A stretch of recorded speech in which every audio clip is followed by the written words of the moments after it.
Projedeme se přímým vlakem do Chorvatska. Navštívíme Muzeum průmyslových železnic ve Zbíšově. A podrobně si v legendách představíme výkonné lokomotivy s přezdívkou Sergej.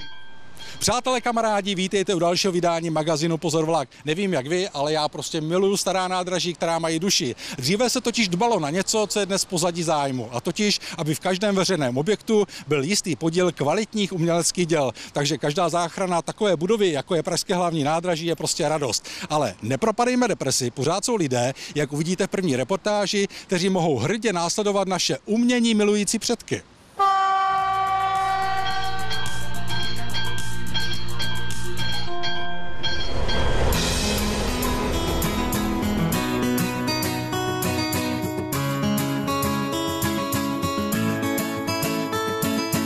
Já přeji vltavotýnské lokálce, aby to dnešní počasí jim pomohlo a aby jim po celé léto vlastně pršelo štěstí. Doufám, že si to zde užijete. Máme tady k vidění nové motorové vozy řady 811, které jsme získali ze Slovenské republiky. Vítejte na jihočeském minidnu železnice v Týně nad Vltavou. I když to vypadá, že jsme přijeli jen a pouze za touto akcí, naše reportérská zvědavost bude mít mnohem větší hloubku a věříme, že se vám to bude líbit. Ale nepředbíhejme.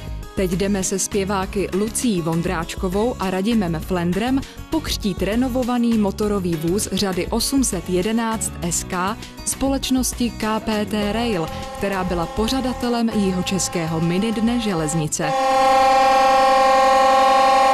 Tyto motorové vozy jsou určeny pro cestující na tratích Čičenice Týn nad Vltavou a Divčice Netolice a budou nasazeny primárně na rekreační vlaky. Já jsem vlaková hodně, takže když můžu, tak jedu vlakem kamkoliv. Ať už když jsem zkoušela v Brně, tak jsem každý den jezdila ráno Praha, Brno, Brno, Praha. Takže vlaky zbožňuju a proto jsme taky natočili stanici Svět. Celý je to o tom, jak je naše země krásná a myslím, že je právě jedna z nejkrásnějších z vlaků. No, takže proto jsem tady. Konečné stanici Svět čekám už léta.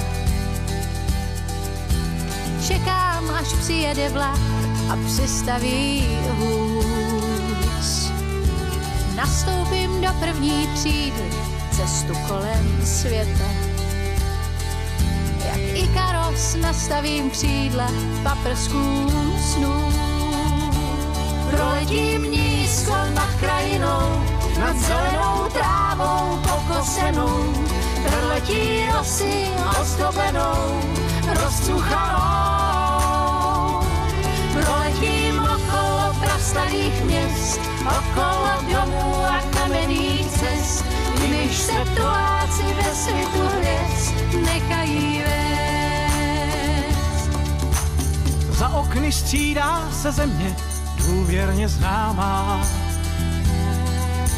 s místy, o kterých jen v knihách mohl jsem číst. Myslím i na ty, co nemohou být tu teď s náma. Na ty, jež vítr odnes do jiných míst.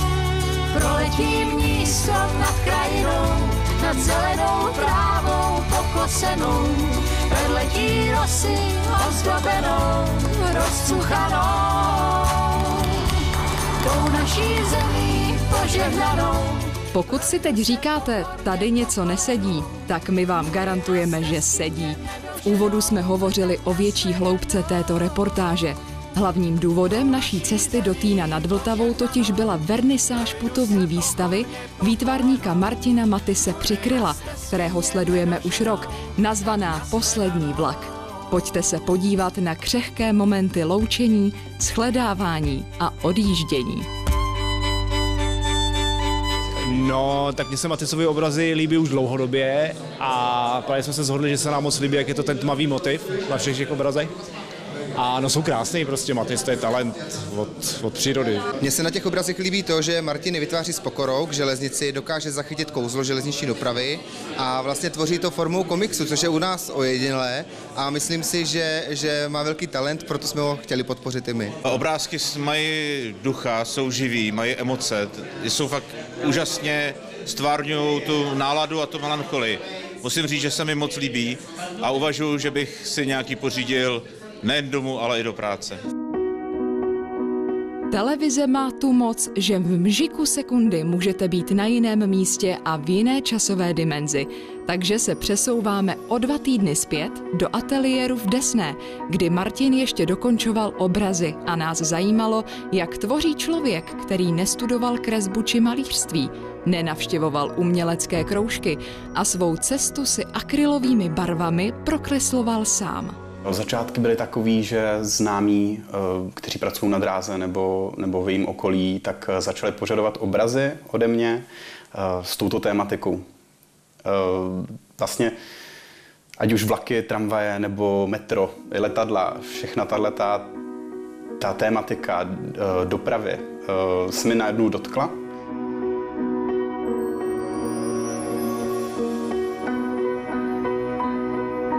Určitě je to těžký v tom, že ty drážní vozidla mají spoustu pravidel, ať už psaných či nepsaných. Vlastně vždycky vznikne za určitý období, který je opravdu dlouhý, spousta variant těch vlaků, barevných variant, i tvarů, drobných detailů, který je potřeba si nastudovat, zjistit si to, jakým způsobem člověk chce ten daný vlak, ať už je to vlak, tramvaj nebo opravdu letadlo, vyobrazit. A to je největší zkouška vždycky na té malbě. Zaujalo nás, že Martin vlaky mnohdy nemaluje tak, jak reálně vypadají, ale jejich tvary docela silně deformuje. Příkladem může být jeho obraz brejlovce anebo Rakušanky, u níž byste z takového podhledu kabinu strojvůdce nikdy nemohli vidět. Nevěděl jsem, jak z toho vyjít ven. A nakonec jsem zjistil, že se mi to takhle vlastně stejně líbí. Že ten drobný ústupek vůči té realitě umocňuje ten efekt toho obrazu a i přesto je líbivý. Takže z toho důvodu. Čas pro tuto reportáž vypršel. Snad jen dodáme, že Martin Matis Přikryl maluje kromě silných strojů i mnohem poetičtější obrazy, jak jsme se mohli přesvědčit v jeho ateliéru. Ovšem pro nás, vlakomilce, jsou drážní vozidla to nejzajímavější z jeho tvorby. Pokud vás jeho obrazy nenechali chladnými, pak doporučujeme, až uvidíte uměleckou značku Matis, vyrazit na výstavu, kde si jeho tvorbu můžete dokonce zakoupit.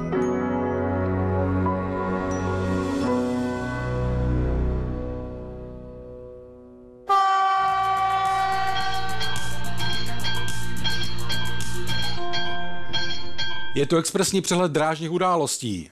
Česká železnice zažila v červenci sérii srážek vlaků. Nejtragičtější byla mimořádná událost u Perninku, kdy se čelně srazily osobní vlaky, při ní zemřeli 2 lidé a dalších 24 bylo zraněno. Na této trati se jezdí podle předpisu D3 bez zabezpečovacího zařízení. Z nahrávky hovoru strojvedoucích s dirigujícím dispečerem podle drážní inspekce vyplývá, že strojvůdce jedoucí do Karlových Varů vyjel na trať bez povolení k jízdě. Co se týká těch mimořádných událostí za uplynulé období, identifikujeme tam jeden problém, a to je lidský činitel. Je to selhání konkrétního člověka, případně selhání plynoucí z nedorozumění. To znamená, je potřeba co nejdříve vymyslet a instalovat systém, který dovede eliminovat chybu jednotlivých lidí, tak jako je tomu v některých dalších oborech na železnici. Druhá tragická srážka vlaků, při níž zemřel strojvedoucí a zraněno bylo 23 lidí, se ovšem odehrála na kvalitně zabezpečené trati u Českého Brodu. Také zde to ale vypadá na chybu lidského činitele. Strojvedoucí u návěstidla autobloku z návěstí Stůj, kdy svítila červená, zastavil a poté v souladu s předpisy pokračoval v jízdě dle rozhledových poměrů. Měl tedy jet takovou rychlostí, aby stačil dobrzdit před případným vlakem před ním. Ze zatím neznámých důvodů ale osobní vlak vjel do nákladního expresu v rychlosti 67 km za hodinu. Tyto události vedly k okamžitému svolání nového týmu odborné bezpečnostní komise Ministerstva dopravy, která pro lokální tratě bez zabezpečovacího zařízení vytýčila následující cíle. Bude ad 1 ohlašovací povinnost opětovně, ad 2 budou se instalovat ne na všech tratích, ale na vybraných opětovně návěstidla a za další, a to je asi to nejdůležitější, nejdůležitější, jsme připraveni okamžitě zahájit investice a zavádění zjednodušeného ETCS, čili nikoliv toho robustního hlavního, říkejme mu tomu národnímu režimu, který ale bude kompatibilní s tím hlavním a budeme tak činit okamžitě. To znamená investice, které jsou dneska rekordní do železniční infrastruktury a jsou na úrovni 52 miliard korun, budeme alokovat ve zvýšené míře do bezpečnosti. I dnes se dávají do bezpečnosti, zejména tedy do bezpečnosti na železničních přejezdech, což samozřejmě pokračuje, ale zvýšíme zdroje právě pro ty lokální tratě. A teď příjemnější téma. Správa železnic slavnostně otevřela nové odbavovací prostory v Havířově, které vznikly v provozně administrativní části výpravní budovy. Tím současně skončila první etapa rekonstrukce celého objektu, která probíhala od loňského roku. Navazující druhá etapa zahrnuje opravy původní výpravní budovy, u níž dojde k výměně střešního pláště se zachováním stávajícího podhledu. Budova navíc dostane novou skleněnou fasádu na obou průčelích objektu a vyměněna budou také okna. České dráhy mají dokončen první prototypový modernizovaný motorový vůz, který je označen jako řada 811. Jde původně o motorové vozy řady 810, které teď nabízí větší pohodlí s čalouněnými sedačkami, internet prostřednictvím Wi-Fi, USB konektory a navíc jsou vozy plně klimatizované. Celkem bude zmodernizováno 14 motorových a 10 přípojných vozů, které budou složit pro Moravskoslezský kraj do doby, než za pár let vyjedou nové moderní jednotky. A ještě jedna modernizace, tentokrát pro Pardubický kraj. Jde o prototyp vozu BDMT-EE, který dostal komfortní interiér, moderní informační systém, nechybí internet přes Wi-Fi a také zásuvky na 230 V či USB konektory. Je zde také prostor pro kočárky či jízdní kola. Celkem má být takto zmodernizováno 52 vagónů, které budou obsluhovat především trasu Kolín, Přelouč, Pardubice, Ústí nad Orlicí, Česká Třebová. A teď si prozradíme 3 výherce USB ve tvaru Regiosprinteru za minulou soutěž.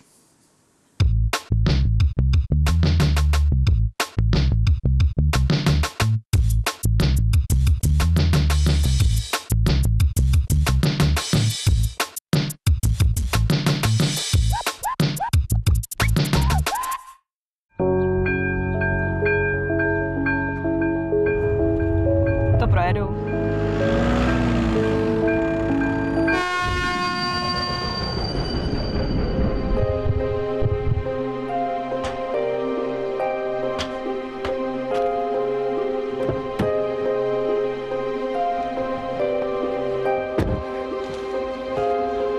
Co to děláš? Proč jsi tam vyjela? Ty jsi neviděla ty červený světla? Viděla, ale spěcháme na oslavu. Myslela jsem, že to stihnu. Ale já ten vlak neubrzdím. Prostě to nezastavím. Nejsem v tom autě sama. Ježiš, to byla blbost. Prosím. S tímhle už nic nejde dělat. Víš, jaký bude do konce života s tímhle žít? Každý den to budu mít před očima.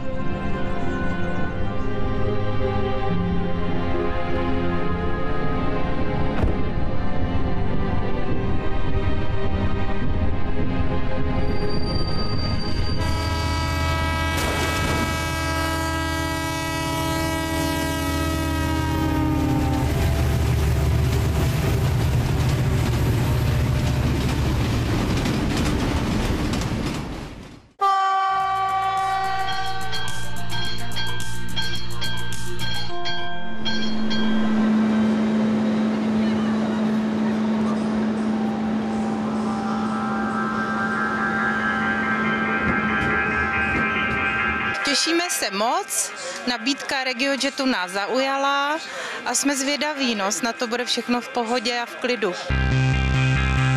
My bychom normálně do Chorvatska nejeli, nás víc natknul ten vlak, než ta dovolená jako taková. Je úterý 30. června a soukromému dopravci RegioJet se povedl husarský kousek.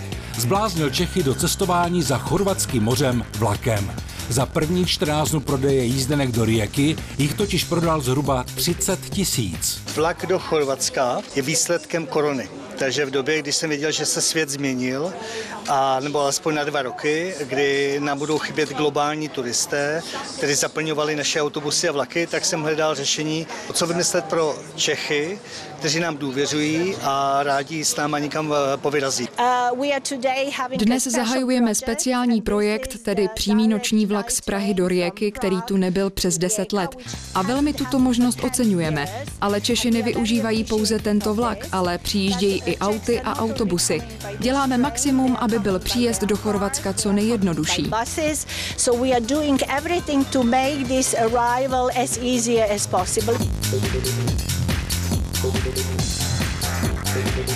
Vlaky vyráží z Prahy vždy v 17:20 a v Rijece mají být kolem 9. hodiny ráno, což v překladu RegioJetu znamená... To vám řekl naprosto přesně, trasa trvá přesně asi 5 piv. A teď vážně, každá souprava pojme až 560 cestujících, kteří mohou využít sedačkového vozu Astra s multimediálními obrazovkami nebo sedačkový vůz z kupé. Zde ceny jízdenek začínají na 590 korunách. Od 790 korun pak začínají ceny za spací vozy s lůžkovým kupé pro skupiny i jednotlivce. RegioJet slibuje, že ceny udrží na současné úrovni. Na sprchy zapomeňte, využít můžete vždy 2 umývárny v každém voze. A co se týče občerstvení, to není problém. Buď toho lze objednat s předstihem přes internet, anebo přímo ve vlaku ve formě sushi, salátů, snacků, dortů a také teplých a chlazených nápojů. V Rijece, kde první vlak RegioJetu přivítal chorvatský ministr turistiky Gari Cappelli, pak cestující mají zajištěny autobusy, které je rozvážejí do konkrétních míst na Jadranu. Zatímco první vlak jezdili vždy v úterý, pátek a neděli, dopravce se na základě obrovské poptávky rozhodl, že od 10. července bude vlaky na Jadran vypravovat každý den.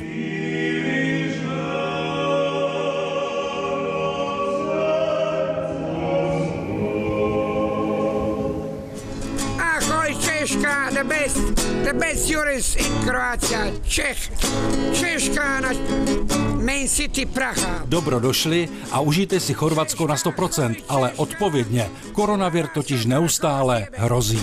Česká republika.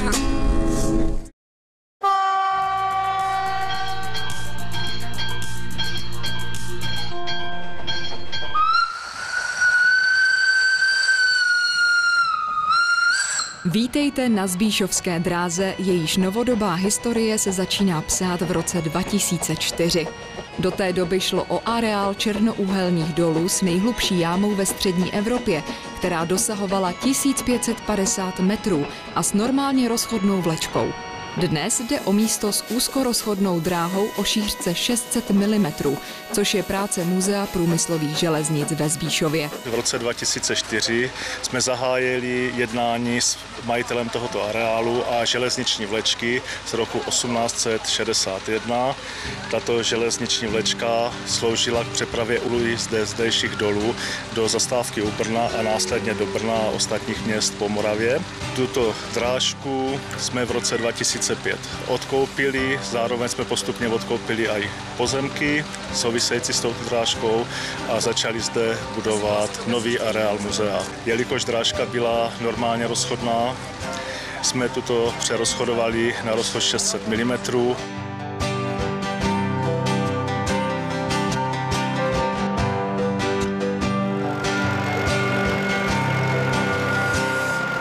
Toto je výsledek 13leté práce. Kouzelné muzeum a provozní 3kilometrový úsek mezi Zbíšovem, Babicemi u Rosic a zastávkou u Brna.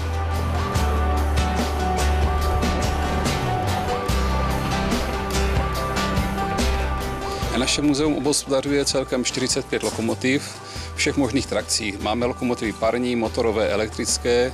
Lokomotivy pochází z roku 1908 až do konce 90. let. Naše nejstarší lokomotiva a zřejmě i nejvzácnější je lokomotiva Siemens, je to elektrická lokomotiva z roku 1908, která jezdila na podnikové drážce chemických závodů ve Spolchemii v Ústí nad Labem. Nacházíme se u parní lokomotivky Henschel. Lokomotivka byla vyrobena v Kasselu u firmy Henschel a synové v roce 1913. Po většinu svého života jezdila v sokolovském hnědouhelném revíru, kdy odklízela hlínu nad těmi slojemi uhlí. V 60. letech byla vyřazena a potom nějakou dobu působila v pionýrském táboře ve Svatovských skalách na tehdejší pionýrské železnici. Říkáme mu Henšlík důvěrně, no a jezdí zatím krásně, žádné problémy s ním nejsou. Občas, jestli někde, já nevím, v odvodňovacích ventilech kousek hrzdí, ale to se vyfoukne, že? A zatím nám dělá jenom radost henčlík, jo. A tady se díváte na unikát. Lokomotivu BN60 z roku 1952. Těchto lokomotiv bylo vyrobených všudy 15 kusů. Náš kus je jediný dochovaný. V areálu Muzea průmyslových železnic najdete kromě již zmíněných 45 parních, motorových či elektrických lokomotiv desítky osobních a nákladních vozů či traťových mechanismů. Dohromady tak zde napočítáte zhruba 100 drážních vozidel. Zde v dílně oprav probíhají renovace exponátů. Momentálně se renovuje parní lokomotiva BS80 z roku 1951, která pochází z Královodvorských železáren v Králově Dvoře u Berouna.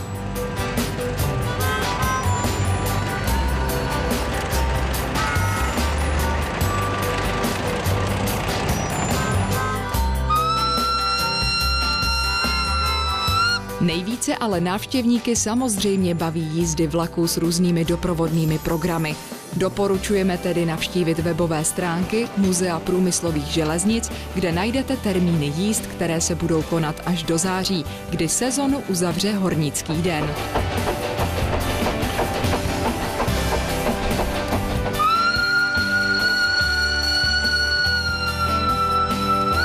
Přijeli jsme z Rosic a lákalo nás se svést vlastně tady tímhle s tím starým vláčkem.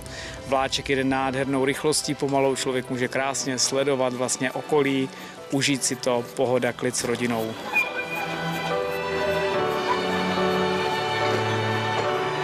Šli jsme se podívat na vláčky, aby jsme se projeli, děti mají vláčky rádi. Jdeš vlakem? Jo.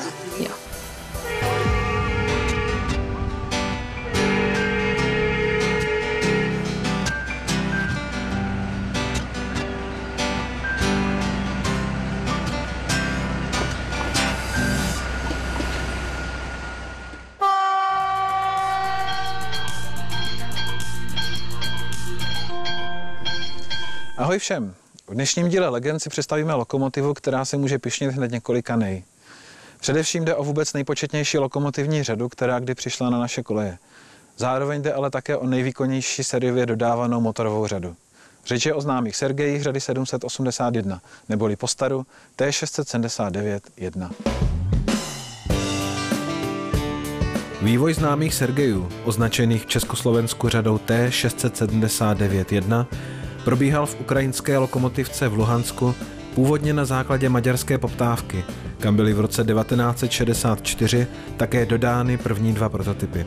Na konstrukčním řešení lokomotiv se ale podepsaly také politicko-strategické zájmy tehdejšího Sovětského svazu. Proto musela být lokomotiva navrhována jako velmi odolná a s důrazem na použitelnost v co nejširším pásmu klimatických podmínek a samozřejmě s možností dosazení podvozků o různých rozchodech. Už při prvních provozních zkouškách lokomotivy předčily všechna očekávání a ukázaly se jako téměř nezničitelné. Postupně byly kromě Maďarska a Československa dodávány také do Polska, východního Německa, Mongolska, Koreje, Sovětského svazu, dostaly se i na Kubu a do dalších zemí. Po technické stránce je Sergej šestinápravou skříňovou motorovou lokomotivou se stejnosměrným elektrickým přenosem výkonu. Má dvě čelní kabiny obsluhy a centrální strojovnu. Zajímavou vychytávkou bylo u Sergejů řešení nástupu do lokomotivy prostřednictvím chodbičky, která oddělovala strojovnu od kabiny a bránila přístupu hluku na stanoviště. Hmotnost lokomotivy je 116 tun a nejvyšší rychlost 100 km za hodinu. Přeplňovaný naftový motor 14D40 má výkon 1470 kW, tedy asi 2000 koní, při jmenovitých 750 otáčkách za minutu.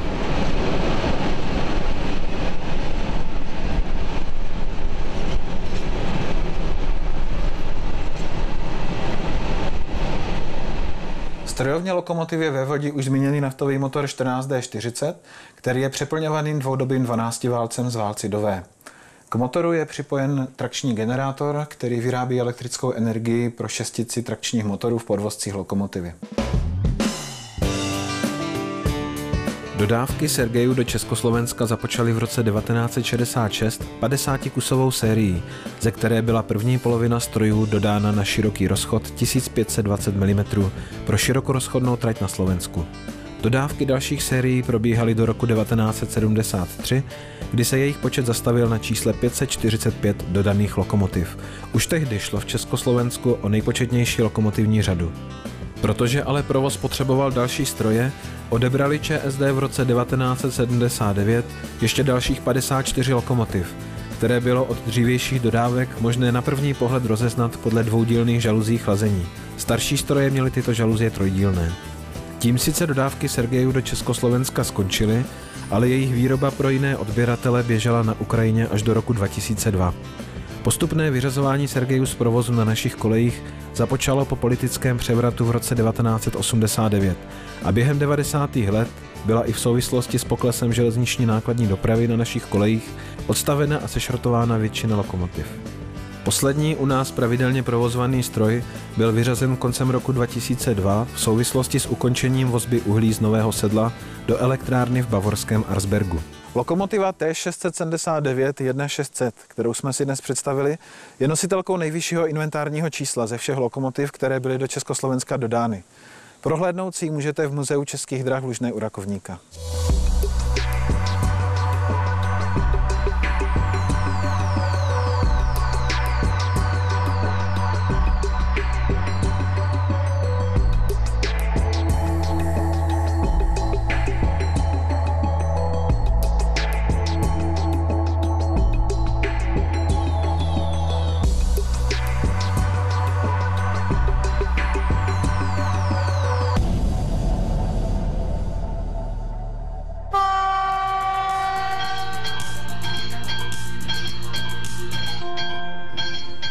Podívejme se na jednu poklidnou stanici.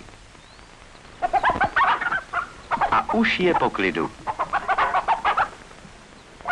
Ta zoufale se bránící slepice, to je možná pravá Leghornka. A muž, který se jí zmocnil, to je zdejší výpravčí, hrdina našeho příběhu.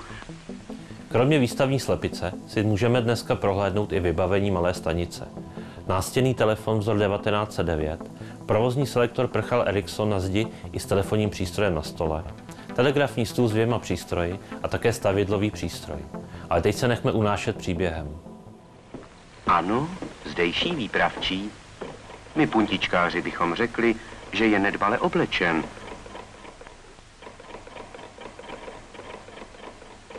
Že si toho povšiml i přítomný náčelník? Ale kdež? Toho napadlo jen, snad tam nehonil moje slepice.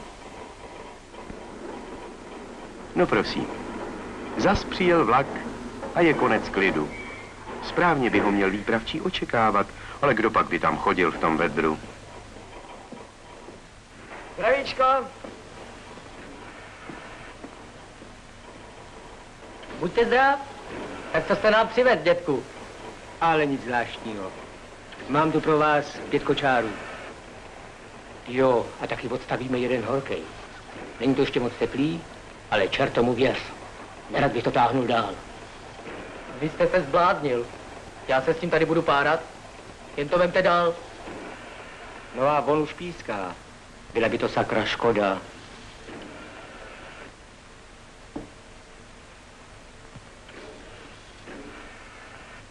No tak, dětku. Tak to? No, co se dá dělat? Na to ještě vydrží. A tak jel vůz dále. Ale ložisko to nevydrželo. My se teď vrátíme.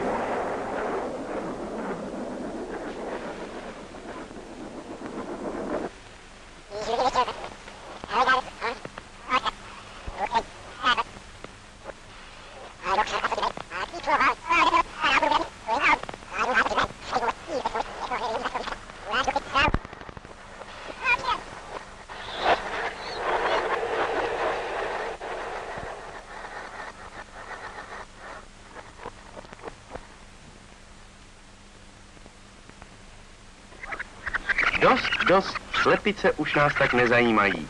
Nesmějí se honit, jinak málo nesou. A teď znovu a pěkně, jak to má být.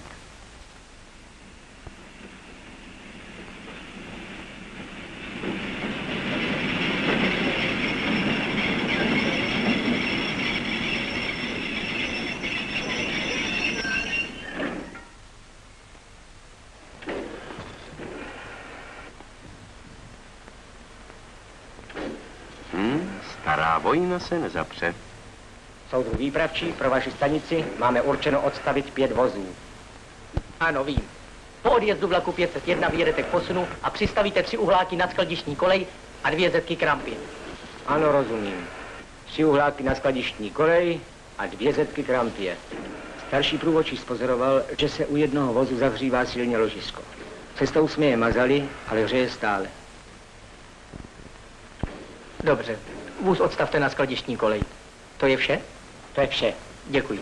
Že je to takhle lepší, ale nejde o líbivost.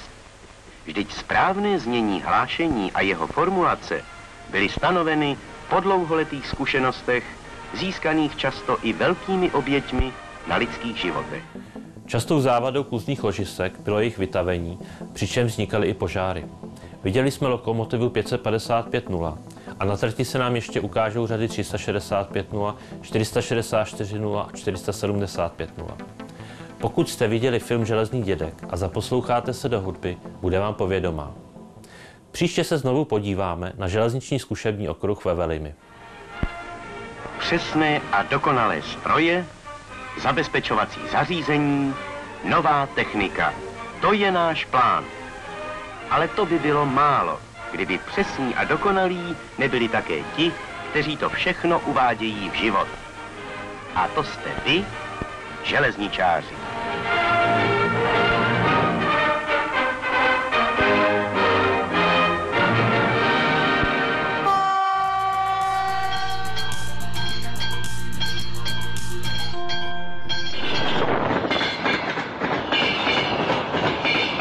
Kdo je železničářem tělem a duší, ten tančí.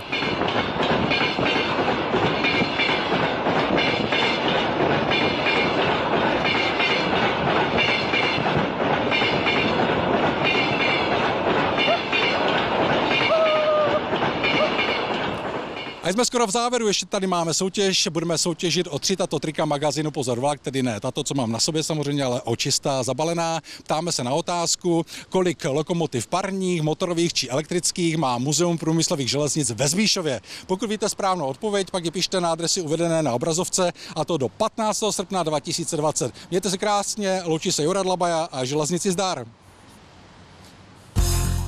Řeže dříví v černém lese, řízi. A jsme skoro v závěru, přátelé, budeme soutěžit o 3 tato trika. Proč to takhle držím? Já jsem chtěl ukázat takhle. A jsme skoro v závěru, bude soutěž tradiční.